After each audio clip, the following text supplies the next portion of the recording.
நேரம் தூங்கிட்டார், மடியில தூங்கிட்டார். புரிஞ்சுக்கிடுங்க. அதனாலதான் ஜடையை வெட்டிட்டாங்க.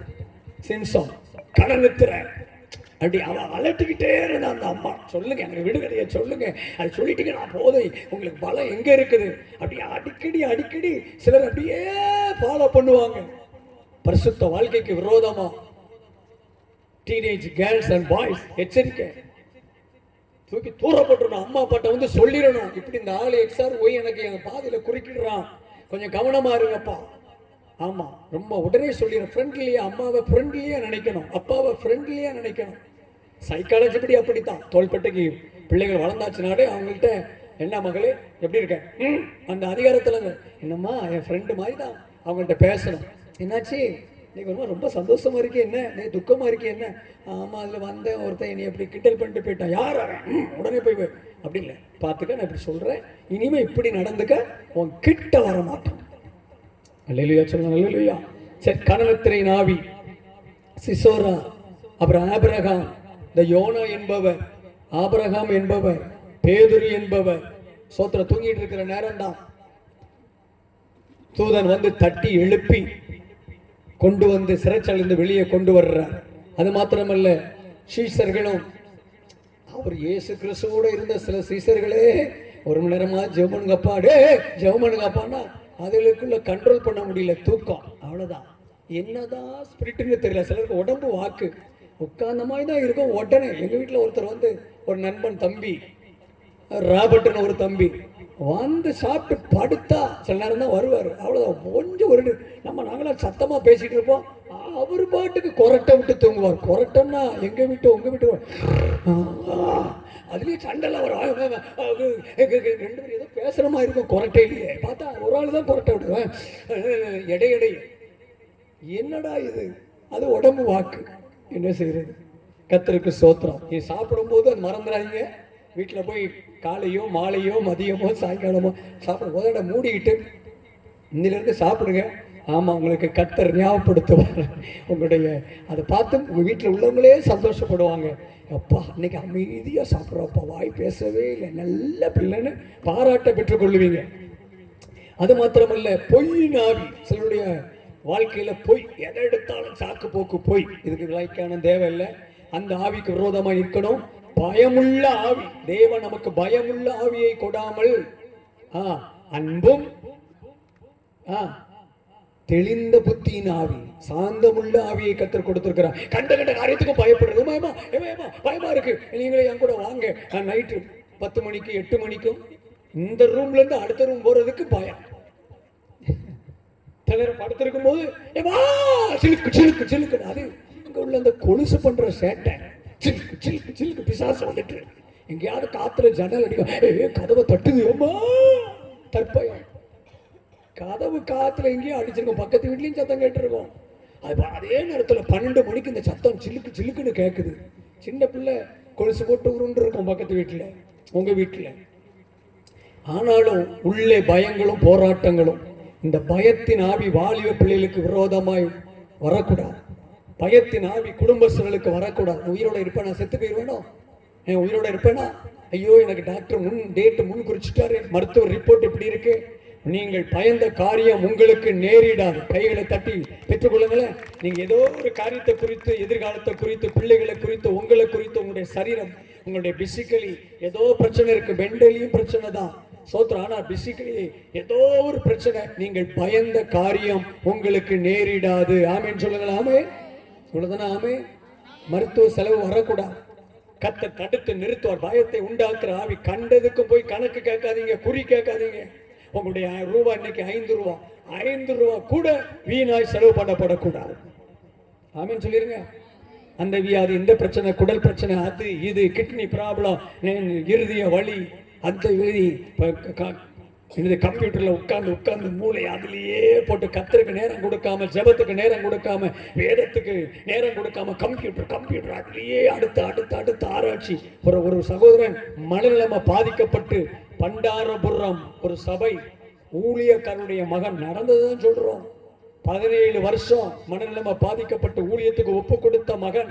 அவன் எனக்கு ஊழியெல்லாம் வேண்டாம், நான் வாலிப வயசுல +2 முடிச்சாச்சு, நம்ம காலேஜ், இன்னும் நம்ம கம்ப்யூட்டர் கிளாஸ், மெக்கானிக் ஏதோ ஒன்று கம்ப்யூட்டர் சயின்ஸ். அதுல அவர் பயங்கர டாப் லெவல் மெமரி. ஆனா அதுல மூளை கண் விழிப்பு, நைட்டு தூங்குறது கிடையாது, 2 மணிக்கு படுக்கிறது, 3 மணிக்கு படுக்கிறது, காலையில ஃபுல்லா இப்படி இப்படி இப்படி பயத்தின் ஆவி. திடீர்னு ஓடிட்டாரு பண்டாரபுரம்.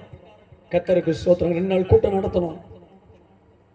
ஒரு மாசமா ஆளை தேடுறாங்க. எட்டையாப்புறம், அங்க எங்க, தூத்துக்குடி. ஆமா, செவ்வாய்க்கிழமை ட்ரக்கு கொண்டு போய் கூட்டம் நடத்தணும். முடியாது பாஸ்டர், நாங்க எல்லாம் கண் விழிச்சு, என் மகன் செத்துட்டானா, எங்க தம்பி செத்துட்டானா, இருக்கானா ஒன்றும் தெரியல. விசுவாசிகள்லாம் பம்பரமா அலைகிறாங்க. காலையில போனா நைட்டு தான் வந்து சேர்றாங்க. போலீஸ் ஸ்டேஷன்லாம் ஏறி ஏறி இறங்கிட்டோம். நீங்க செவ்வாய்க்கிழமை கூட்டத்தை வைங்க, அது சாட்சி கூட்டம். அவன் எங்க இருந்தாலும் தூதர்களை அனுப்பி கத்த, நீங்க தான் போறீங்க, உங்க மூலமா கத்தர் தூதர்களை அனுப்பி கொண்டு வந்து சேர்ப்பா. திங்கக்கிழமையே வந்துருவான். வார்த்தை தான் கத்த. நாங்க செவ்வாய்க்கிழமை 6:30 மணிக்கு போய் இறங்கி இருக்கிறோம். தம்பி ஆரோன், இம்மானுவேல் ஐயா, தம்பி கிங்னு ஒரு தம்பி போய் நிக்கிறோம். வீட்டுக்குள்ள போறோம். வெளியே வண்டியை நிப்பாட்டிட்டு வீட்டுக்கு பாஸ்டர் ஐயா வாங்க, என் தம்பி வந்துட்டான். திங்கக்கிழமை சாயங்காலம் 5 மணிக்கு கொண்டு வந்து சேர்த்துட்டாங்க. அவனுக்கு வந்து தலையில கையை வச்சு ஒரு ஜெபம் பண்ணுங்க. ஆமா, அலக்களிப்பு கொண்டு போயிட்டு ஒரு பொல்லாத ஆவி. அவனுக்குள்ள ஒரு பயம். அவங்க அம்மா அப்பா பார்க்க மாட்டான், தங்க அக்காமாரை பார்க்க மாட்டான். பயந்து பயந்து ரூமுக்குள்ளேயே கடந்து அலக்களிப்பு. அல்லேலூயா. இந்த பயத்தின் ஆவிகளுக்கு விரோதமா நீங்க ஜெபம் பண்ணணும். பயத்தின் ஆவி, நான் பயந்த காரியம் எனக்கு நேரிட்டாது. கர்த்தர் சொல்லி இருக்கிறார், நான் தேவனுடைய பிள்ளை, நான் ஒன்று உங்களை சேதப்படுத்தாது. அதுக்குதான் ரட்சிப்பு. ரட்சிக்கப்பட்டவங்க ஜெபம் பண்ணுவாங்க. ரட்சிக்கப்பட்டவங்க இயேசுவை சொந்த ரட்சகரா ஏற்றுக்கொண்டவங்க, பாவ மன்னிப்பை பெற்றுக்கொண்டவர்கள். அல்லேலூயா. இன்னும் சொல்ல போனா உடன்படிக்கை பண்ணினவர்கள், ஜல உடன்படிக்கை, என்ன சொல்ல போனா பரிசுத்த ஆவியினுடைய அபிஷேகத்தை அல்லேலூயா பெற்றுக்கொண்டவர்கள். டிஜிஎஸ் தினகரன் ஐயா அவர்கள் அபிஷேகத்துக்காக 7 வருடம் காத்திருந்தார்கள். அவசரப்படல. தோத்திர எனக்கு தாண்டாண்டரே நாவ தொடுங்கப்பா. பல மணி நேரம் ஜபத்திலேயே இருக்கிற ஒரு தேவ மனிதன்.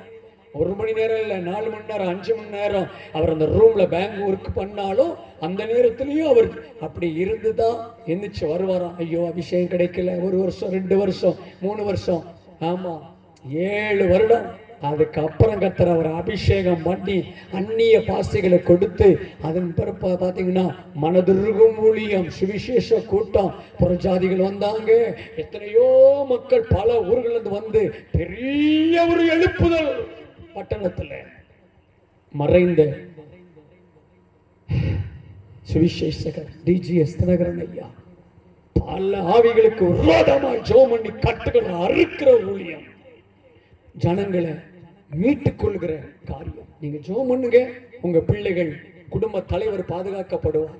குடிக்க அடிமையா இருக்கக்கூடாது. என்ன செஞ்சிருவாரோ தெரியலையே, சங்க வந்து குடிக்காரே, குடிச்சுக்கிட்டு சில இடத்துல அதெல்லாம் சொல்றாங்க. அவனுக்கு எப்ப என்ன கற்பசிரியா இருக்கும் போது காலை வச்சு மிதிக்கிறாங்க.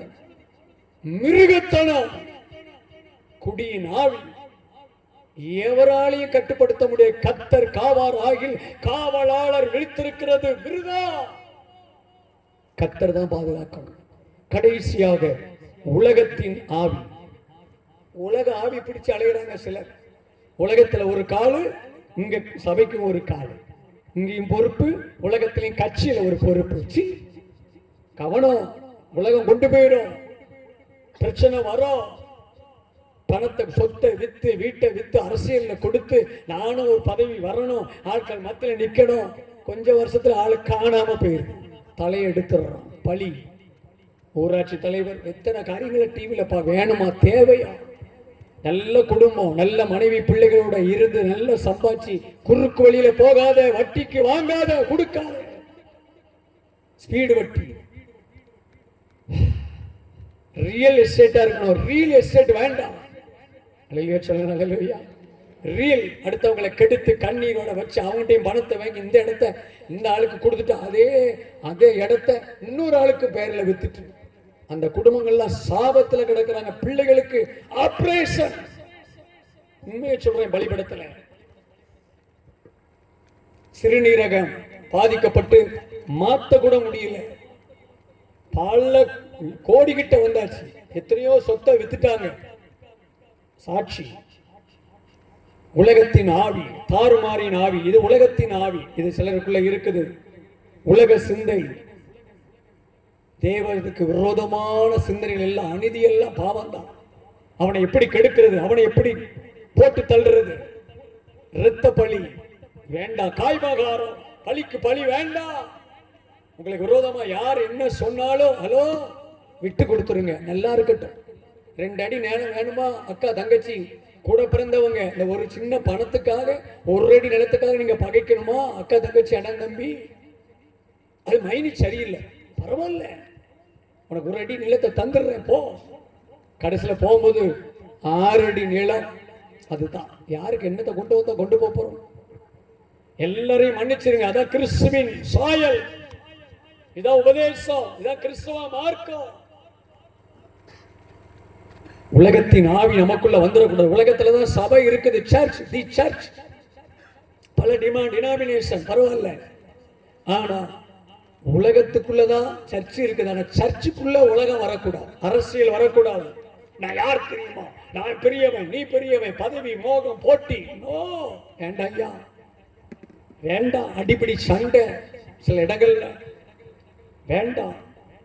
கர்த்தருக்கு பயந்து அவரை கை கொள்ளுங்க, அவருடைய வழிகளை கை கொள்ளு, தேவனுக்கு கீழ்ப்படிந்திருங்கள்.